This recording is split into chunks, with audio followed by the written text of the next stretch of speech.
Aí vem uma pergunta para a gente já ir finalizando. Quais temas esse tema pode atravessar no Enem? Quais objetos de conhecimento esse tema, sexualidade e respeito humano, né, que são dois temas trazidos pelo Enem e pelo currículo básico comum?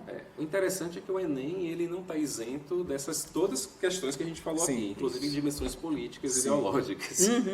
Então, acho que até o ano passado a gente teria uma certa dificuldade em compreender, né, em enxergar, né, isso de repente. Mas vamos lá, eu acho que o Enem, ele tem, sobretudo isso ficou muito claro com a BNCC, não é? Muitas premissas que atentam para a questão do respeito, da integridade do outro, né? Do compreender, desse esforço de relativizar, esse esforço de ter um trabalho de empatia.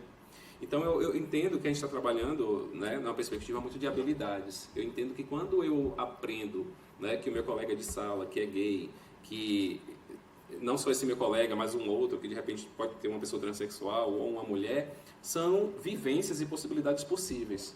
Eu acho que essa habilidade de enxergar, né, que essas pessoas em suas condições, né, de gênero podem ser diferentes, pode me possibilitar também entender que uma pessoa que tem uma deficiência física, ela deve ser tratada com o mesmo respeito e a mesma relativização. Sim. Que uma pessoa negra, ela deve ser feito esse mesmo esforço de compreender que as vivências daquela pessoa são diferentes das minhas e que ela pode estar em uma condição e pode passar por situações que são diferentes que eu não vou conseguir alcançar a partir do meu mundo.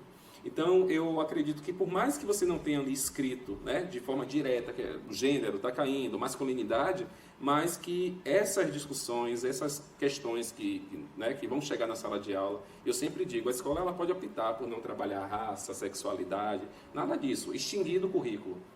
Mas essa realidade vai entrar na escola, vai sentar na frente do professor. Sim. Não é? E vai estar ali entre aqueles estudantes, até porque está todo mundo com celular e internet hoje.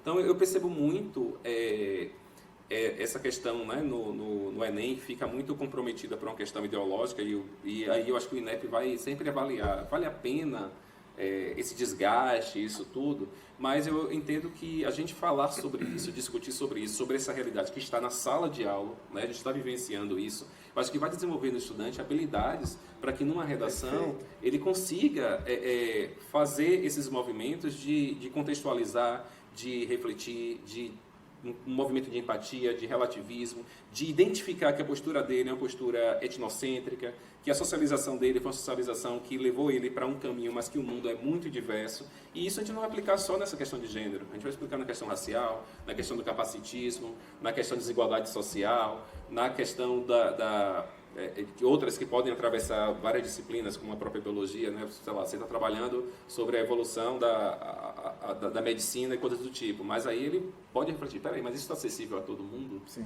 É todo mundo que tem acesso a isso e tal? Então eu enxergo muito mais na perspectiva das habilidades desenvolvidas do que propriamente do tema que vai cair lá. Uhum. E isso para mim é mais importante ainda, porque se eu tenho uma habilidade, não é só para fazer uma prova, é para viver. Sim, com certeza.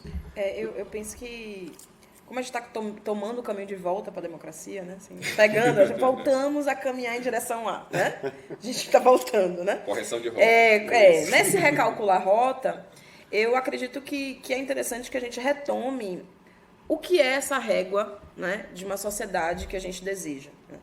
E uma régua pautada em documentos norteadores mesmo. Então, eu acredito que é importante que quem vai fazer o Enem retome o que são os direitos e deveres das pessoas, né?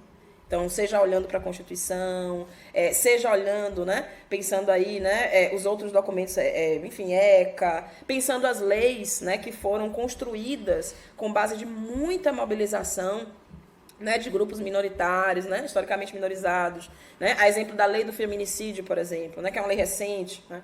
Então, a gente olha hoje, essa primeira parte do ano a gente bateu recorde de feminicídio. Então, assim, são 4 mulheres morrendo por dia, né?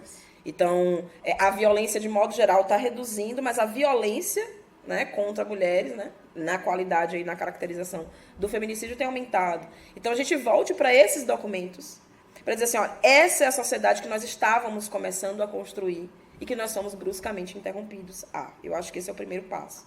E aí, a partir disso, tá antenado, né? Assim, tá observando. Eu sempre acho, você começou a discussão trazendo exemplos de um reality show, né? Que a gente tem todas as críticas, as ressalvas, a gente pode fazer um podcast só para falar de reality show, né? Fã ou hater, né? Mas são exemplos cotidianos, né? São formas da gente olhar para a realidade e dizer assim, poxa, isso aqui acontece comigo, isso acontece com um amigo meu, isso aconteceu com meu professor, isso aconteceu com minha mãe. Então, de forma a se mobilizar, continuar discutindo, mas antes de qualquer coisa, a gente precisa retomar aquilo que a gente vinha construindo, né? E, assim, só uma coisa que eu acho muito importante falar e que acabou, enfim, a gente não tocando. Que a gente está falando muito do efeito dessa masculinidade nos outros. Mas tem também um efeito nos homens. Com certeza. E eu lembrei disso que quando você cruel, falou né? de feminicídio, porque essa masculinidade que é imposta, essa conformação em papéis sociais, ela gera sofrimento. Sim. Não é? Eu tenho que agir dessa maneira, as coisas têm que ser exatamente como né, a sociedade diz que e eu tenho que me encaixar nisso. Isso gera muito sofrimento nos homens e chega em situações como a de feminicídio. Eu acho que concordo com vocês quando alguma dessas habilidades que a gente adquire na escola, elas são principalmente para que eu consiga trabalhar no mundo do trabalho, como a gente fala, sim. né?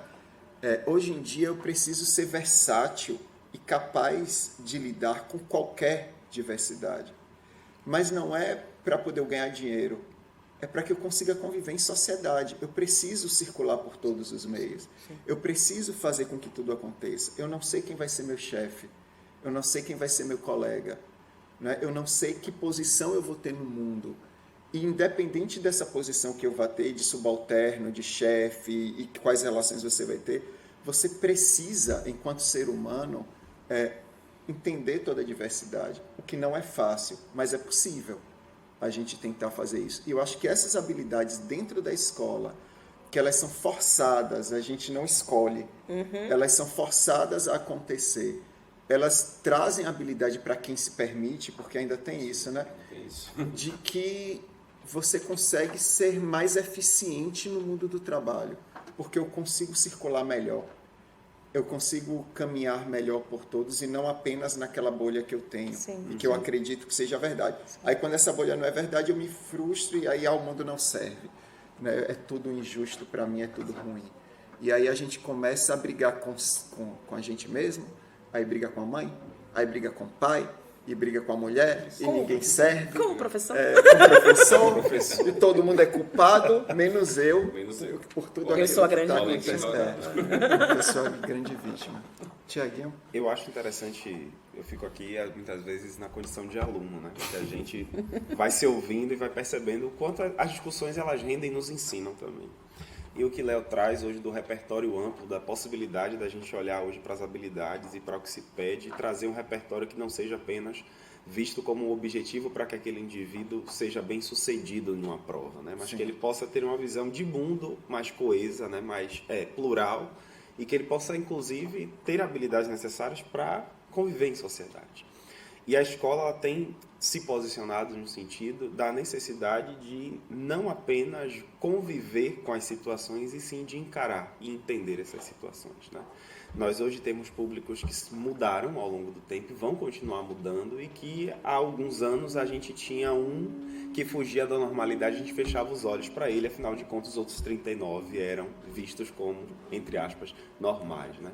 Então, a gente precisa olhar para o outro e olhar para si também nesse mesmo processo.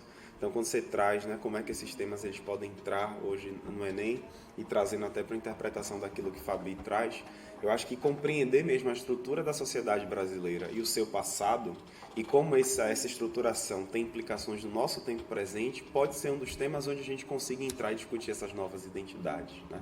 E como esses indivíduos podem se formar ou se reformar no futuro. Gente, obrigada. Eu saio daqui reflexivo sempre, né? E eu acho que ainda bem que é sexta-feira. Finalmente é sexta-feira. Mas, obrigado, eu queria agradecer a presença de vocês. Eu acho que eu sempre aprendo muito, né? E principalmente porque fui formado por uma ciência cartesiana assim. E quando a gente conversa com outras pessoas, a gente vai um pouco desconstruindo esse processo. E para mim é muito válido, né? Eu acho que sorte dos alunos que os têm e que conseguem refletir sobre tudo isso que é possibilitado a eles, né? Tiago, sim.